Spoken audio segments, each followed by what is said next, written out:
waaye ñu jaajëfal itam ñi nga xam ne ñi ñoo jël initiative bi def ko fi ñu sante ko yàlla ndax ñun ñoo dëkk ci environnement bi te ndox yi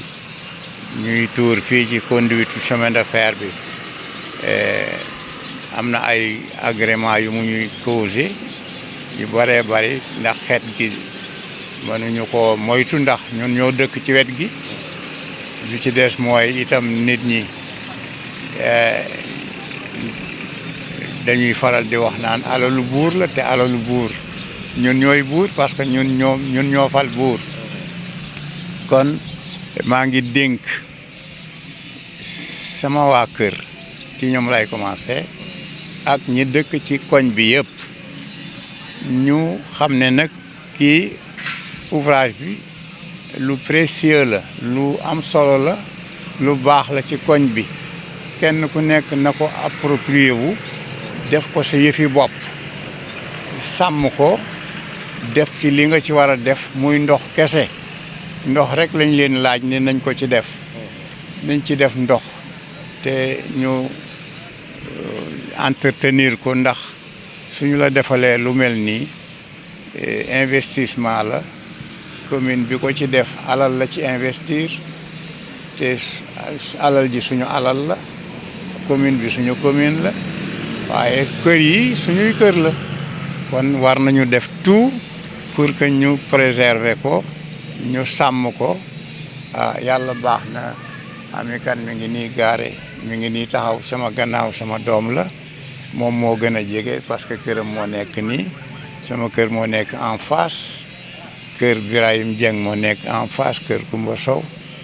danañ waxtaan ak ñoom danañ leen sensibiliser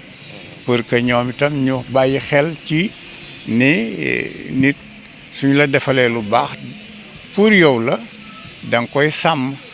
soo ko sàmmee bu ëllëgee mu jëriñ la jëriñ sa njaboot yal na leen yàlla fay maire bi nga xam ne moo jël initiative bi ak personnel am yal na yàlla sàmm leen yàlla dolli seen jàmm dolli seen sutura dolli seen teranga loolu laa ci doon yokk rek ndax su ma dee mag ci koñ bi lii xew fi ñu jël teranga bu toll ni teranga bi defal ñu ko danaa ñaan dëkkandoo yi ñaan xale yi ñaan ñëpp pour que ñu préserver ko suñu bopp lañ ko defal buñ ko sàmmee suñu bopp lañ ko sàmmal kon nag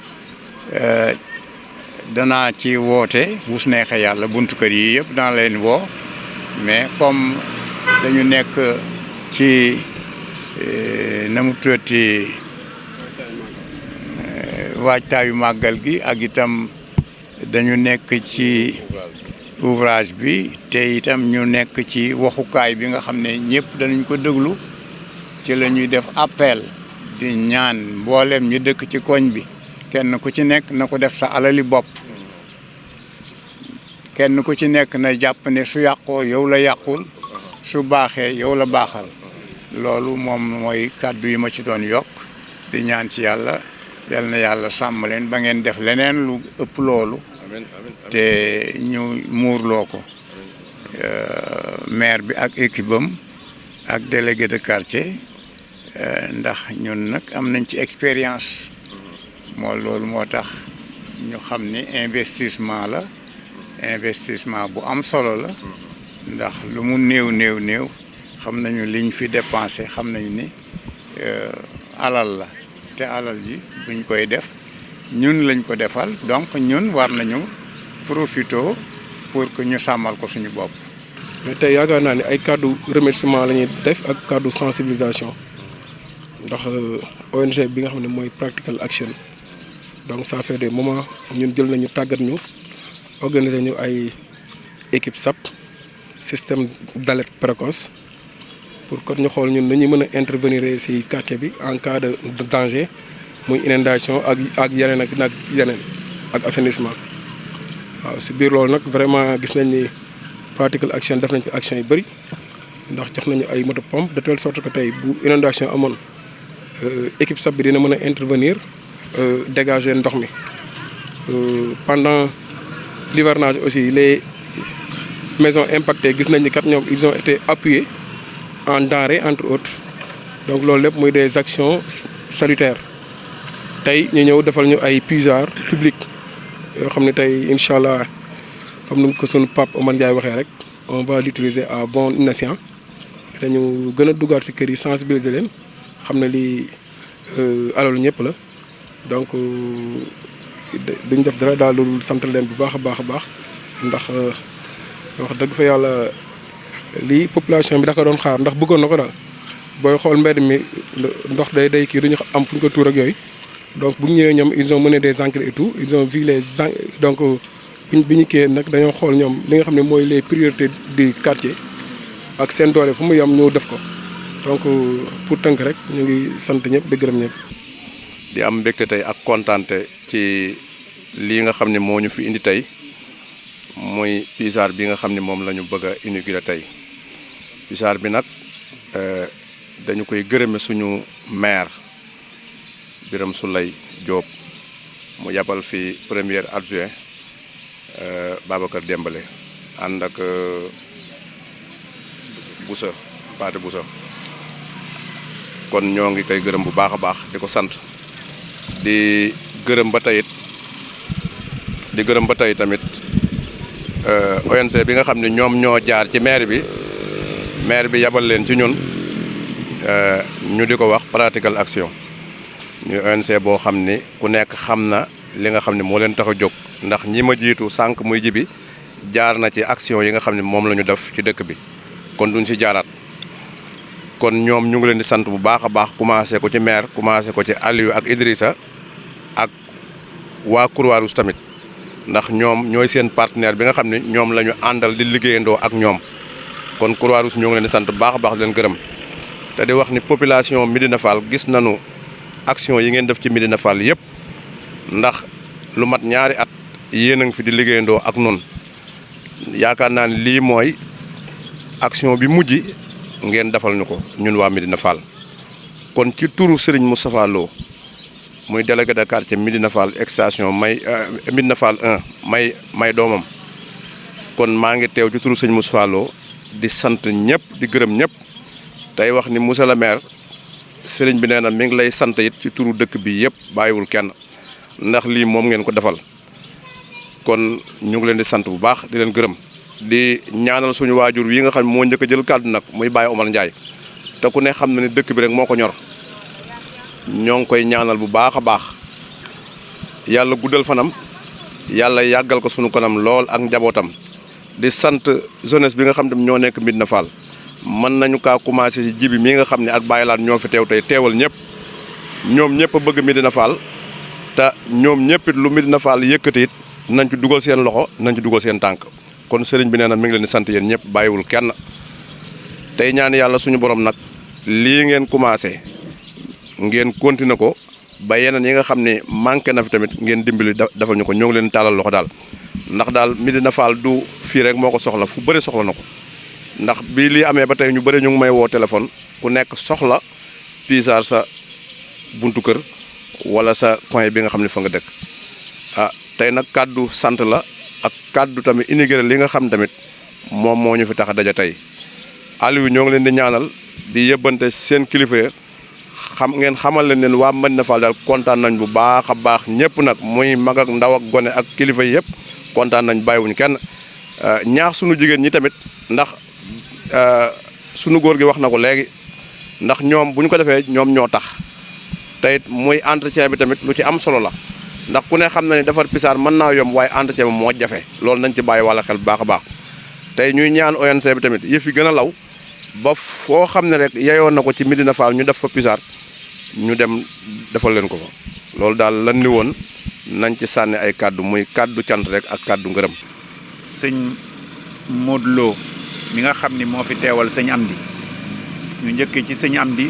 nuyu ko sargal ko moom mi nga xam ne tey mën nañu wax ni moo fi nekkal maire moo fi nekkal administration di ko doxalee tamit doxalin bu rafet bu jekk ku xam ay atam xam wéradéem xam responsabilité bi nekk ci moom te du ménager benn effort ci jamono boo xamee ni population bi soxla na démb ci mujj démb ñu ngi am den daje ca mairie ba yaakaar naa 15h ba 19h te ma nga toog di mag loolu rek firnde la ci moom yitteem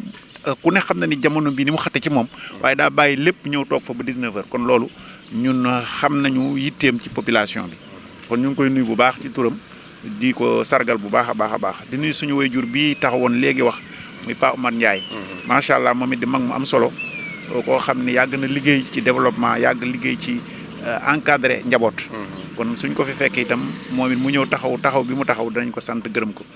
ñu gërëm aussi nuyu suñu jeunesse bi nga xam ne mooy ñoom laat ñoom kii seen taxawaay ñoom jibi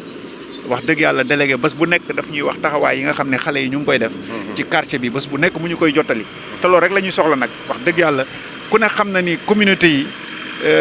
mënuñu lépp mais am na ci loo xam ni population bi ñoo cay jàpp te ñoom yaakaar naa ni ñuy doxee xam nañu ni bu baax a baax am na rôle bu ñu ci war a joué moo tax loolu ñu ngi koy joué bu baax mairie baa ngi koy rafetlu beneen bi nag mooy lii su mënee am yaakaar naa am na ku ci jàpp lépp lu ñu defal population bu Thiès Nord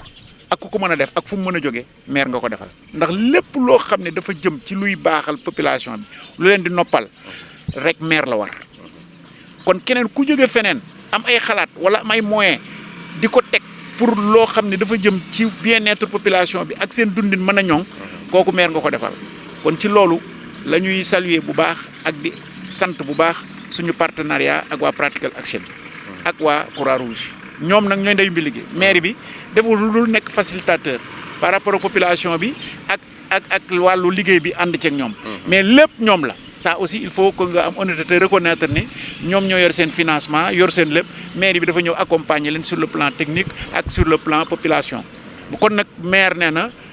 Practical Action wax dëgg yàlla bi ñu amee partenariat ak ñoom ak léegi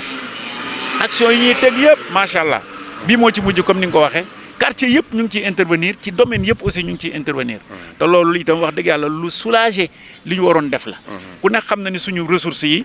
matewul pour li ñu bëgg def yëpp ci mairie bi bëgg ko defal population yi ñu def ko ku ne xam na ko même bu ñu amee yéene bi am xalaat bi am xam-xam bi am na ci loo xam ni moyens yoo koy def disposé wul kon organisation ak ONG yi nga xam ni ñoom am nañu ay programme pour ñëw appuyer mairie yi loolu ñoom suñu ko defee taxawu ko booba ak léegi toqiwuñu bàyyiwuñu am ci yoo xam ne sax ñun duñu xaar ñun ñu ñëw ci ñoom ñooy ñëw ci ñun kon loolu vraiment maire nee na mu ngi koy saluer à sa juste valeur kon ñu ngi leen di ñaanal bu baax a baax a baax a baax lu ñu mën rek ci organisation boobu bu déwénee ñu mën lu ko ëpp ba action bu ñu teg ren bu déwénee ñu teg yu ko ëpp en tout cas remerciement maire daal ci ñoom la jëm ndax ñoom ñoo waral lépp ñoom ñoo taxawu lépp muy waa Practical Action seen i responsable ak waa Croix-Rouge fu ñu leen interpeller fu ñu leen waxee danañ ñëw intervenir ci nu mu gën a rafetee te loolu itam population bi yëpp dañ koy saluer vraiment te loolu nag nous sommes très reconnaissants ci loolu ñu ñaan rek partenariat boobu gën a continuer gën a yaatu ba yeneen action topp ci ñu mun a nekk population bi li ci des nag mooy nga xam ni moo jëm ci population bi comme ni ko délégué waxee loolu moom yaakaar naa ni am na ci loo xam ne sax jarto wax ndax ku gis lii li ñu fi def ko pour yéen nga xam ne tey da ngaa amoon jafe-jafe fooy tur sa ndox ñu ñëw defal la ko ci sa wet yaakaar naa nag la ca des ca war koo ñoŋal ak war koo aar war koo toppatoo loo ko yaakaar naa kooku jarul sax ñun ñu ci sonn ndax xam naa ne ñoom ñii dinañ ci taxaw jigéen ñi fi nekk daañ ci taxaw ñi fi dëkk daañ ci taxaw ba mu mën a organiser wu ba quand même mu mucc ayib ci wàllu suivi bi ak ni ñu koy jëfandikoo loolu moom amuñu ci benn xeer ñaar kon daal ñu ngi santaat ñëpp di gërëmaan ñëpp ci turu maire ak ci turu conseil municipal bi nga xam ni ñoom ñoo fi nekk yëpp zone bi ku ne xam ne ni zone la boo xam ni dafa xaw compliqué ci inondation ndax point bas la boo xam ne ndox mi dafay taa fii gis nga daaw jéeg lañ fi def ouvrage boo xam ni wax dëgg yàlla moom moo permettre woon situation bi amoon fii mu mën a wàññeeku ren bu ñu ñëwaatee defaat beneen puisard boo xam ne tey kër yi doon tuur sax ci biir conduite yooyu tey da leen di permettre ñoom ñu def fii seen i ndox day wàññi kon liggéey boobu nga xam ne moom la ñu defoon ci ouvrage boobu mu durée de vie am ak taxawaay bañ ca war a def ñu mën ko def kon daal ñu ngi santaan ñëpp di gërëmaan ñëpp. taxawoo tam sa depuis début bi bu ñu commencé di liggéey si projet bi comme ni ma doon wax rek aussi tam sa projet bu nekk di diriger mi ngi tudd projet de résilience communautaire face aux inondations dans la commune de Thiès Nord mooy ànd dekku mbënn bi si commune Thiès Nord bi ñi ngi liggéey nag si ñeent gox Médina Fall Thiali Kër Maam El Hadj ak Ngent projet bi commencé nañ ko depuis 2021 di si liggéey nag en partenariat ak mairie wu Thiès Nord bi bu ñuy taxawu tam si suñu activité yëpp te depuis tàmbali bi li ñu jëloon tam daal comme activité moo doon vraiment ñëw rencontrer population yi xam seen jafe-jafe seet aussi tam seen bëgg-bëgg si affaire ouvrage yu ñu mun a réaliser ak yooyu yëpp looloo indi daal lii nii ouvrage bii nii ñu réaliser tey mooy puisard bi fii nii Médina Fall mu nekk loo xam ne dafa ñoroon population bi te yàggoon ne di ko wax donc tam te ñu ñëw nag vraiment jàppale leen si def ko en partenariat ak mairie commune Thiès Nord bi ak aussi suñu partenaire Croix-Rouge ak Malick Sow mi bu taxaw moom moo fi teewal waa Croix-Rouge de Thiès donc di leen gërëm tamit ak ñoom depuis daaw ñi ngi am benn liggéey bu am solo bu ñuy def ak ñoom te ñu ñuy taxaw vraiment si terrain bi moom di ñu jàppale suñu activité yëpp. je pense que monsieur le maire tam waxoon na ko fii tam lu ëpp solo ak ouvrage bi mooy affaire entretien bi moo tax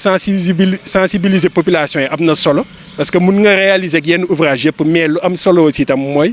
pour que mu yàgg tam foog vraiment population yi communauté yi ñu jàpp si di entretenir ouvrage yi tam loolu nag moom moo ëpp solo te loolu moom dinañ si taxaw te neen continuer aussi rek ak ñu ñuy liggéeyee communauté yeeg muy chef de quartier yeeg mairie beeg Croix-Rouge bi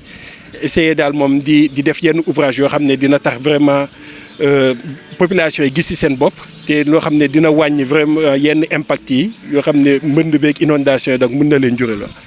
donc maa leen di gërëm di leen sant. donc comme ni ko nit ñi waxee donc un petit rappel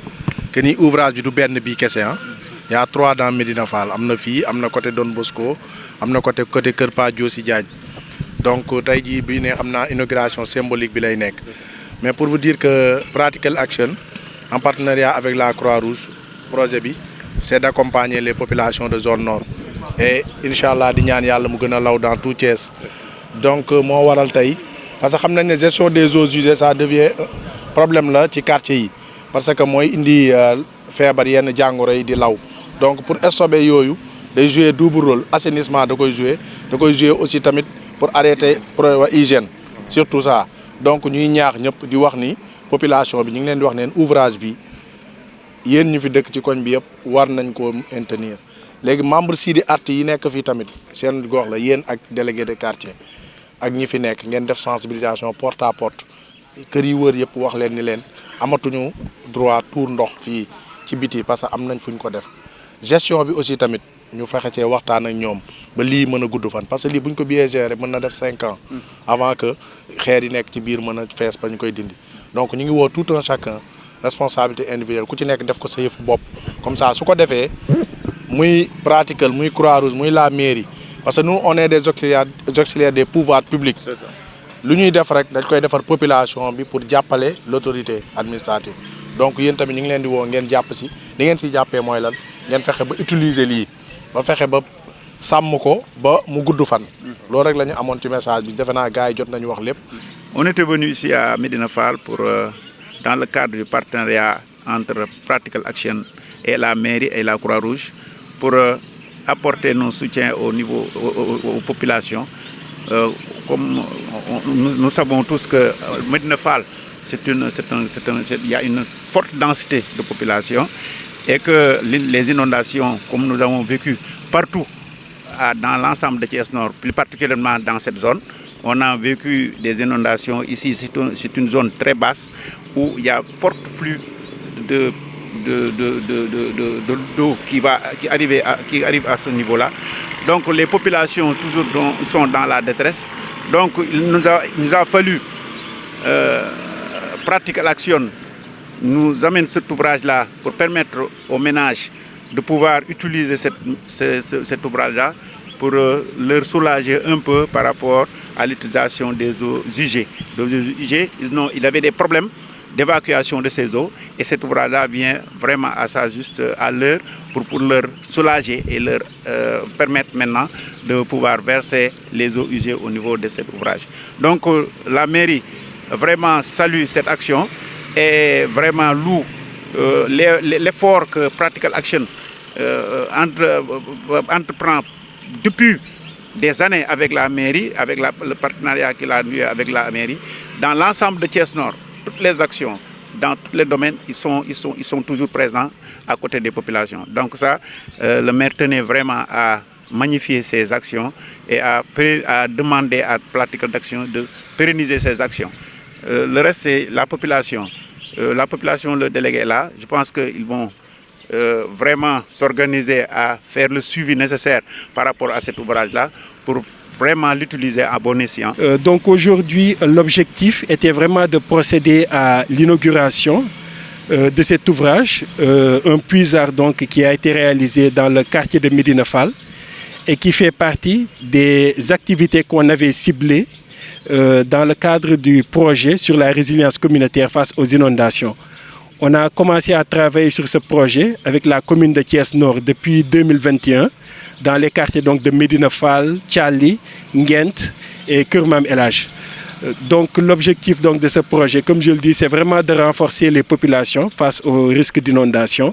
Et on vient vraiment en complément du travail déjà accompli au niveau de la mairie, avec donc des partenaires comme la Croix-Rouge, donc pour le département donc de Thiès, et qui nous ont beaucoup appuyés dans la réalisation de nos activités et les ouvrages. Et comme je le disais donc tantôt,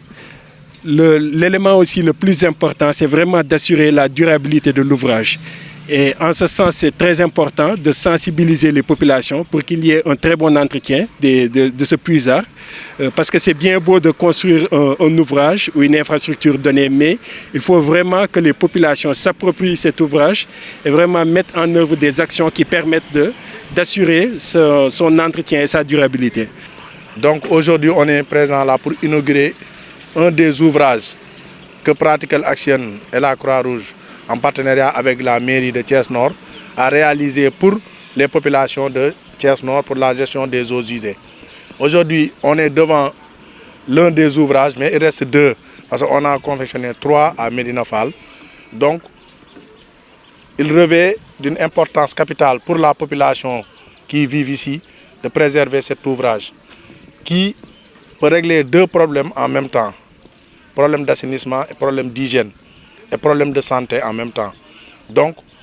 monsieur le délégué de quartier et le groupe SAP qui est là ont la lourde responsabilité et l'obligation de sensibiliser cette population, de les sensibiliser dans le sens de bien préserver cet ouvrage, dans le sens d'utilisation de cet ouvrage. Donc nous lançons un appel solennel à tout le quartier environnant de préserver cet ouvrage parce que ça c'est pour eux et ça vaut un coût qui devrait être peut-être la mairie pouvait l'utiliser pour d'autres fins, mais on l'a utilisé pour régler le problème des eaux usées.